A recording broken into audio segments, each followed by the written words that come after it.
Welcome to my channel. నేను మీ కల్పన అండి. ఇవాళ అయితే నేను బ్రెడ్ హల్వా చేశానండి. చాలా బాగా చేశాను. మనం పెళ్ళిళ్ళలో ఎప్పుడైనా హోటల్స్కి వెళ్ళిన బ్రెడ్ హల్వా కొనుక్కుంటాం కదండి, డ్రై ఫ్రూట్స్ నిండా ఉండి అంత కమ్మగా ఉంటుందండి. టేస్ట్ అయితే సూపర్గా వస్తుంది. ఈరోజు అయితే మీరు కూడా ట్రై చేయండి. వీడియోని ఎక్కడ స్కిప్ చేయకుండా చివరి వరకు చూడండి. నేను ఏమేమి పదార్థాలు వాడాను, ఎలా వేసాను అనేది మీకు అర్థమవుతుంది. మీరు కూడా చేసుకొని మీకు ఎలా వచ్చింది అనేది నాకు కామెంట్ చేయండి.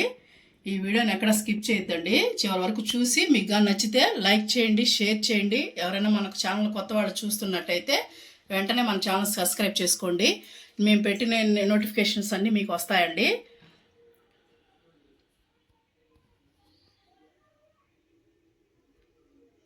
అండి హల్వా అనేది ఎలా వచ్చిందో మీకు చూపిస్తున్నాను.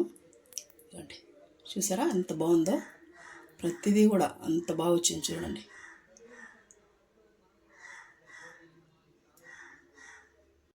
చూడండి, నేను ఇవాళ బ్రెడ్ హల్వా అయితే చేస్తున్నానండి. దానికోసం అయితే నేను బ్రెడ్ తీసుకున్నాను. నేను మిల్క్ బ్రెడ్డే తీసుకున్నానండి. స్వీట్ షాప్లో అమ్ముతారు కదా, అదే తీసుకున్నాను. ఇది మన పెళ్ళిళ్ళలో ఫంక్షన్లు వేస్తారు కదండి బ్రెడ్ హల్వా, అదైతే నేను ప్రిపేర్ చేస్తున్నాను. అది మీకు కూడా చూపిస్తే మీరు కూడా నేర్చుకొని చేసుకుంటారు కదా అని చూపిస్తున్నాను. చూడండి, ఇవి మనం ఈ సైడ్లు తీసేసుకోవాలండి. సైడ్లు ఉంటే హల్వాకి బాగుండదండి, అందుకని సైడ్లు అనేది తీసేసుకోండి.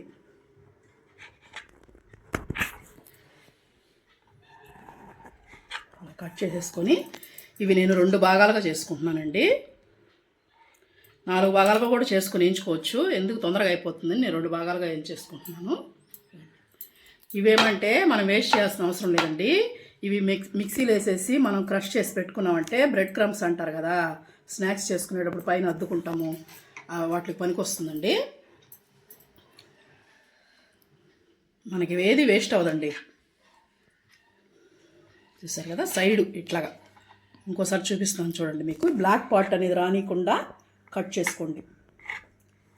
ఎందుకంటే బ్లాక్ పార్ట్ వచ్చిందనుకోండి మనకి బ్రెడ్ హల్వా అనేది బాగుండదు, అందుకని. ఇదిగోండి, సేమ్ 4 పీసులు ఇలాగే అన్నీ కట్ చేసి మీకు చూపిస్తానండి.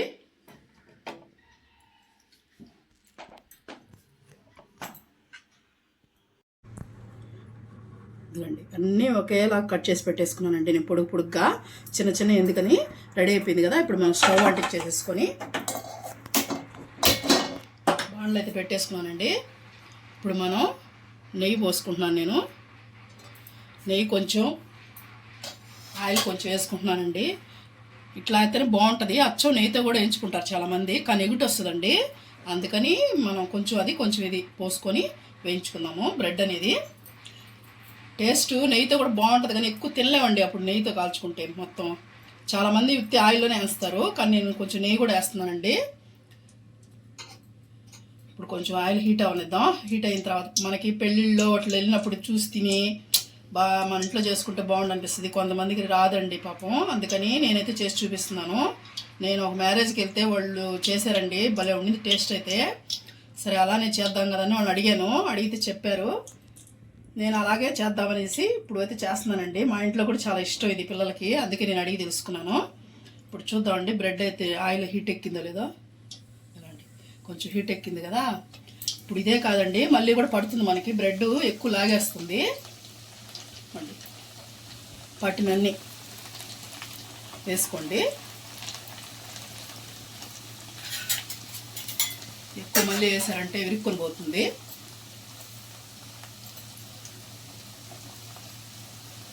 చిన్నగా మనం స్లోగా, బ్రెడ్ అనేది చాలా ఇదిగా ఉంటుందండి, సాఫ్ట్గా. కొంచెం బ్రౌన్ అయినాక తిప్పుకుందాం. ఇప్పుడు కొంచెం బ్రౌన్ అయింది కదా, ఇలాంటప్పుడు తిప్పుకోవాలి మనం. బాగా మనకి బ్రౌన్ కలరు, ఎక్కువ బ్రౌన్ కలర్ కావాలండి కొంచెం బ్రెడ్కి, అప్పుడే బాగుంటుంది.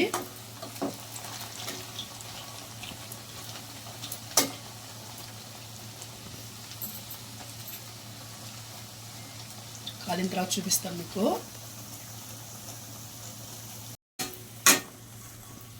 చూడండి, బాగా కాలిపోయినాయి కదా. ఇలాగా క్రిస్పీగా అయ్యేంత వరకు మనం ఉంచుకోవాలండి. క్రిస్పీగా ఉంటేనే మనకి బ్రెడ్ హల్వా అనేది బాగా వస్తుంది. తీసేసుకున్నాం ఇప్పుడు.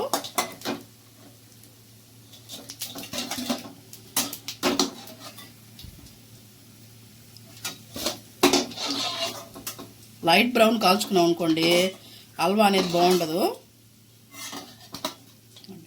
ఇంకో వాయి కూడా వేసేసుకున్నాం.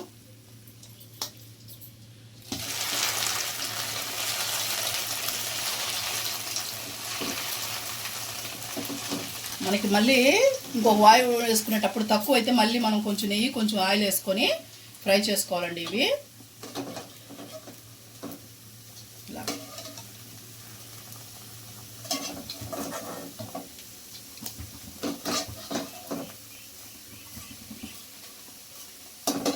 అన్నీ మొత్తం ఇలాగే నేను ఫ్రై చేసుకుంటానండి. ఫ్రై చేసేసి మీకు చూపిస్తాను. చూడండి అన్నీ కలర్ వచ్చేంత వరకు వేయించుకోవాలండి బాగా. ఇప్పుడు మళ్ళీ దాంట్లోనే కొంచెం నెయ్యి వేసుకుంటున్నాను నేను. ఓన్లీ నెయ్యి ఒకటే వేసానండి. ఇప్పుడు మనం జీడిపప్పు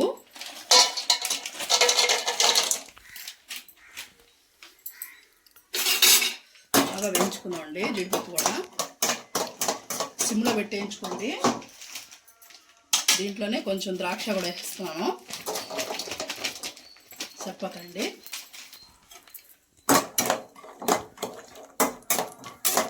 కొంచెం వేగనిద్దాం బాగా. జీడిపప్పు మాడలేకుండా వేయించుకోండి.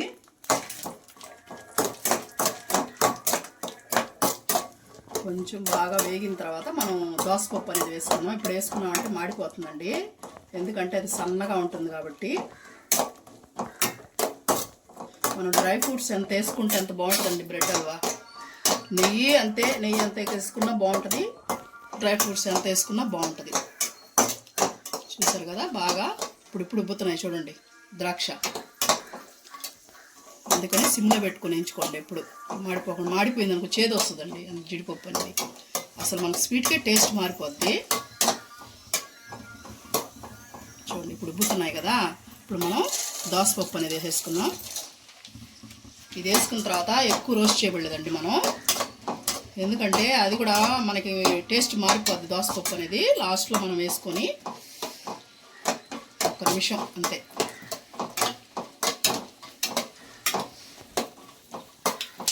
ఇలా వేసుకొని ఇంక మనం స్టవ్ ఆఫ్ చేసేసుకున్నాం అండి. అదిగోండి చెట్టు అంటున్నాయి కదా, ఇంక మనకి వేగిపోయినట్టేను. ఇప్పుడు మనం ఆపేసుకున్నాం స్టవ్. చాలండి, ఆపేసాను చూడండి. ఈ శాఖకే మనకి అవి ఉడికిపోతాయి. మామూలుగా దోసపప్పు అలా కూడా వేసుకోవచ్చండి. నేను ఎందుకని నెయ్యిలో బాగుంటుంది కదా టేస్ట్ అనేసి క్లైమాక్స్లో వేసాను లాస్ట్లో. ఇది చల్లారనిద్దాము, పక్కన పెట్టేసుకుందామండి. గిన్నె పెట్టుకున్నాను నేను, స్టవ్ అంటించుకున్నాను. ఎందుకండి 400 గ్రాముల చక్కెర తీసుకున్నాను. ఒక పెద్ద బ్రెడ్ తీసుకున్నానండి నేను, దానికోసం 400 గ్రాములు తీసుకున్నాను చక్కెర. ఇదండి ఈ లోటాతో నీళ్లు తీసుకుంటున్నాను. మన చక్కెర మురిగేంత వరకు అనుకోండి నీళ్ళు. దీన్ని చక్కెర బాగా కరగనిద్దామండి. మనకేమి పాకమే రానవసరం లేదు. ఇది చక్కెర అంతా కరిగి తీగ లైట్గా వస్తుంది చూడండి, అలాగొస్తే సరిపోతుంది మనకి.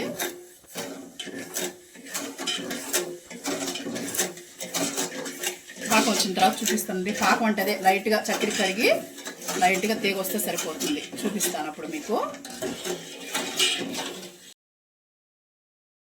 చూడండి చక్కెర మొత్తం కరిగిపోయింది కదా, మనకి పాకం అనేది రావద్దండి. చెప్పాను కదా చక్కెర మొత్తం కరిగి ఆ జిగురు వస్తే సరిపోతుంది. ఇప్పుడు మనం బ్రెడ్లన్నీ దాంట్లో వేసేసుకుందాం. వేయించుకున్నాం ఉన్నాయి కదా అవన్నీ దాంట్లో వేసేసుకున్నాం అండి.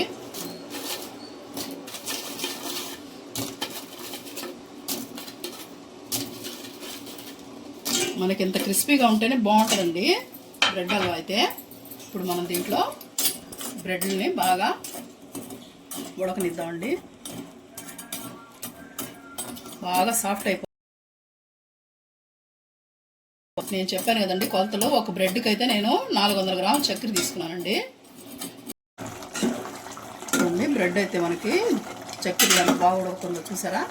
మనం ఏం క్రష్ చేయబడదండి, అదే వచ్చేస్తుంది మనకి విరిగిపోయి. ఇప్పుడు మనం ఈ టైంలో ఇదిగోండి నేను ఒక గ్లాస్ పాలు తీసుకున్నానండి. ఒక పావు సేరు ఉంటాయి, పోసేసుకుందాం.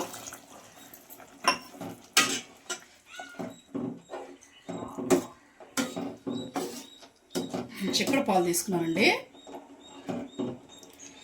ఒకసేపు దీన్ని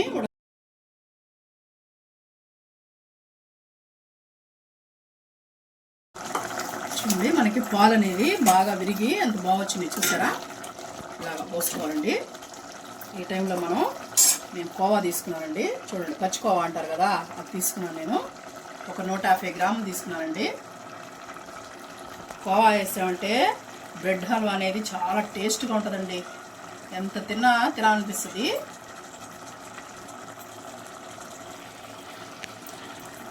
150 గ్రాములు వేసుకున్నానండి నేను. దీన్ని కూడా బాగా కలుపుకున్నాము. కోవా అంతా బాగా దీంట్లో మిక్స్ అయిపోవాలండి.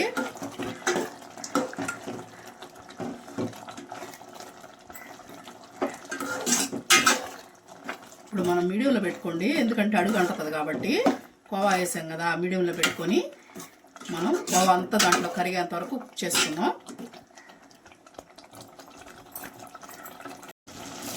ఇప్పుడు యాలక్కలు పొడి వేసుకుందాం అండి. నేను చక్కెరతో పట్టుకుంటాను కదా, అదైతే వేసుకుంటున్నాను. నేను 1 స్పూన్ వేసుకున్నానండి. మంచి వాసన వస్తేనే కదండి స్వీట్ అనేది టేస్ట్గా ఉంటుంది. వేసేసుకొని ఇప్పుడు మనం వేయించుకున్నాం కదా డ్రై ఫ్రూట్స్, అవన్నీ వేసేసుకున్నామండి. నెయ్యితో పాటే మనం నెయ్యిలో వేయించుకున్నాం కదా, అదంతా వేసేసుకుందాం. వేసుకొని బాగా ఒకసారి కలుపుకోవాలండి. ఇవన్నీ వేసుకున్నాక బాగా కలుపుకున్న తర్వాత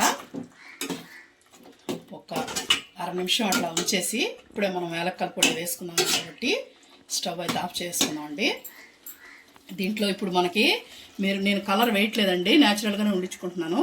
ఎవరన్నా కలర్ కావాలి మనకి అనిపిస్తే రెడ్ కలర్ కొంచెం ఈ టైంలో వేసుకోవచ్చండి. పాలల్లో పాలు వేసుకున్నాం కదా, ఆ టైంలోనే వేసుకోవచ్చు, ఇప్పుడైనా వేసుకోవచ్చు పాలల్లో కలిపి. అయిపోయింది కదండి. ఇప్పుడు మనం స్టవ్ ఆఫ్ చేసుకున్నాం. స్టవ్ ఆఫ్ చేసుకొని ఇప్పుడు మనం నెయ్యి పోసుకుందాం అండి పైనుంచి. మనం నెయ్యి బాగా వేసుకుంటేనే బాగుంటుందండి. పూస నెయ్యి ఇంట్లోదేనండి, నేను తయారు చేసింది, ఇంతకుముందు నా వీడియోలో ఉంది. ఎవరన్నా చూడని వాళ్ళు ఉంటే చూడండి, వెళ్ళి. నెయ్యి వేసేసుకొని పక్కన పెట్టేసుకుందామండి. సర్వ్ చేసుకుందాం. మనం కొద్దిగా చల్లారిన తర్వాత చేసుకుందామండి.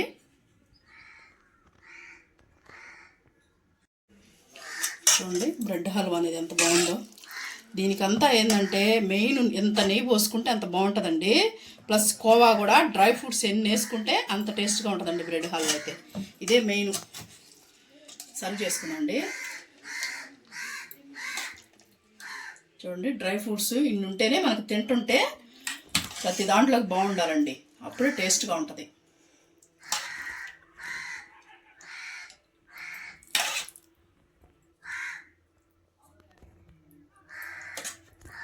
మనకి దోసపప్పు కూడా భలే రుచి వస్తుందండి. మనకి మధ్యలో పంటి కింద పడతా చాలా బాగుంటుంది.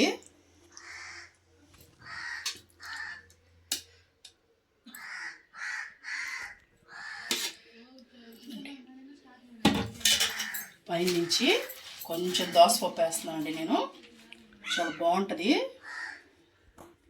హెల్త్కి కూడా చాలా మంచిది కదండి. డ్రై ఫ్రూట్స్ ఎన్ని వేసుకుంటే అంత టేస్ట్గా ఉంటుంది, రుచిగా ఉంటుంది.